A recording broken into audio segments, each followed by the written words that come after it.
Oh, hi, Bakers. Hi. Yeah. So, I thought that Laurel Butt's performance last night of the man with the mole was pretty good. In fact, I've never seen her so happy in all of her life. Dressed up like a man is what she needs to be. I think that everything is so forced when she tries to do the female thing. I think that she's a man, and I don't think there's anything wrong with that at all. I think that might be what happened, and I think that, she's just a product of the times. I think that when she was a petulant child just trying to get attention, I think she just wanted to be a boy. What kind of man does she think she's going to get with her lies? Her fake profile? Her pictures? Fake or not? The poor men that do answer are now becoming fodder because she has no material, because she is exposed for the abuser and guinea pig eater that she is. So, we're going to go a little bit down the history, just like we do when we're watching the Lurie book. Here it is. So, let me sip my decadent coffee, okay? It's just coffee with creamer, okay? Real decadent, okay? And I'm in my car, okay? So I'm kind of giving you a little background. See? I just sipped and you guys didn't have to hear it.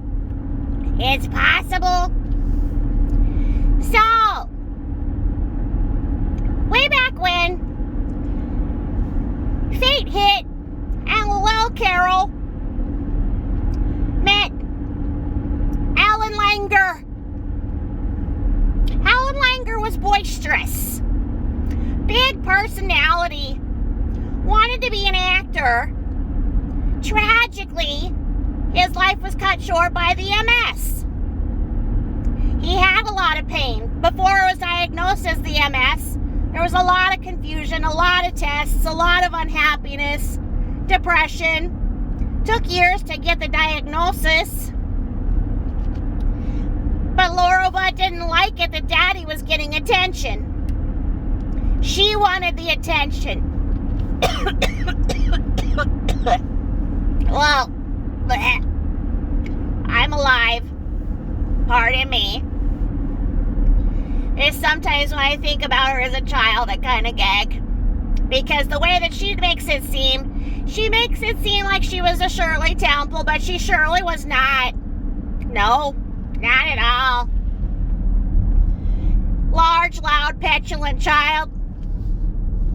So anywho, Alan wasn't feeling good.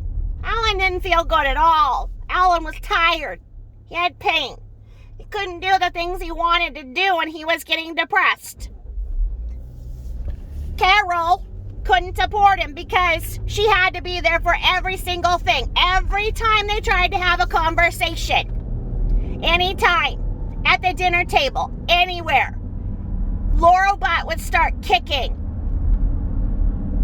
the table, kicking her shoes off, crying, yelling. Nothing would ever make the child shut up. Carol couldn't have other children because Laurel Butt was a full-time job. It eroded the marriage, and Laurel Butt knows it because she wanted all the attention, and it couldn't go to Daddy, who wasn't feeling so good. So, they got a divorce, and back then, that didn't fit the image. She was supposed to be this product of this perfect union. Growing up in Brookline. So as she got older, she realized that coming from divorced parents didn't fit that mold, that she wanted everybody to think that she was so rich and entitled. So she's made things up. Truth of the matter is, she was just a brat. She wasn't selling lip glosses, barrettes, anything else at a young age. She was not a young inventor. She was just a frickin' twat. That's it. Just a twat. She was lucky enough to have a couple of good friends, but the good friends did what they could. They tolerated her, because to tolerate Lori Butt is better than becoming her enemy. That creates a hostage situation. So, over the years, as you can see, even the most loyal of friends that she's exploited to no end aren't there. And that's entirely her own fault. Why not go back to Brookline? Well, people in Brookline are well accustomed to Laura Butt and what she's done to Carol Langer. It's no secret anywhere around there who she is, what she's done, and what a piece of shit mother she is. So while she sits there and wants to convince the minions and the Lordites that she is the speaker to all that is good and well in the world and speaks with the animals and communes with them, nah, she had her chance as a mother, and she failed. She could never be bothered to take care of Burke, no matter what he'll get on and say, because she'll make him say it. We all know the truth. We were there. We know. She couldn't be bothered. That was Carol's job. Now, she wanted the credit. Mother's Day was now a national holiday. She wanted everybody to stop everything on Mother's Day because she was a mother. She was no mother in the sense of the word. She is a twat, for those who didn't hear. So anywho, she can't go back to Brookline. There are so many different services involved trying to protect Carol and get Carol to act on Laura Butt, to put a permanent mark against her so that she would be responsible for Laura Butt. But Carol didn't want to be targeted by Laura Butt. Once again, the hostage situation. That's why Carol only became the financial conservator. She had opportunities to become the full conservator and have full control over Laura Butt, but she couldn't do it. She couldn't. Carol is a martyr.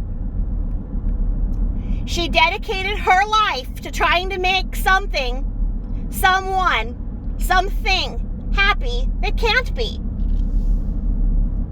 Yes, it's sad, but it's also irresponsible because she goes on to hurt others and financially exploit others every day that she can. Before Carol agreed to do the financial conservatorship, and this is where Lori says, oh, yes, my mom is better with money than me, so I had her manage my investments. Nah, there were no investments. That's just simply SSI. After she'd been committed to the nut bin once or twice too many times for her threatening suicide when she did not get her way, and then when she'd get in the nut bin, she'd be everybody's favorite, getting everybody happy, wanting them to come home and be their best friends and all that good stuff. She never figured out how to work on herself. She never wanted to. She wanted to get into a place and exploit others. Every time this happened was coincidentally when she was out of money, which meant that in order for her to not be homeless, Carol would have to come up with the money every freaking time. And she did it for Burke because she didn't want Burke to be on the streets, didn't want to be exposed that Lori couldn't support Burke. So, They got the caseworkers. They got it all set up. She gets the frickin' money, not because of anything physical. She malingers those physical things. Oh, let's not even get started on that. No. She gets it because she's crazier than a $3 bill. On paper, this woman looks dangerous. Is she? If I was Pom Pom Langer, I would say yes. If I was Bella, that didn't even get the Langer last name, I would say yes. If I was the poor little skinny pig that she's sitting there trying to get in bed with her every night to get to know her better, I'd say yes. And let's not even talk about all the animals that have passed before. Bitch has a pet cemetery somewhere. We won't talk about that. Anywho, just wanted to give you a little backstory. She's been a problem for decades. Okay? So, she didn't invest wisely. She didn't do this. She was no Wolf of Wall Street. Nah. She got SSI for her bipolar depression. And yes, bipolar, manic depressive, whatever you want to call it. And then she'd play up the gambling addiction and the eating addiction and everything else.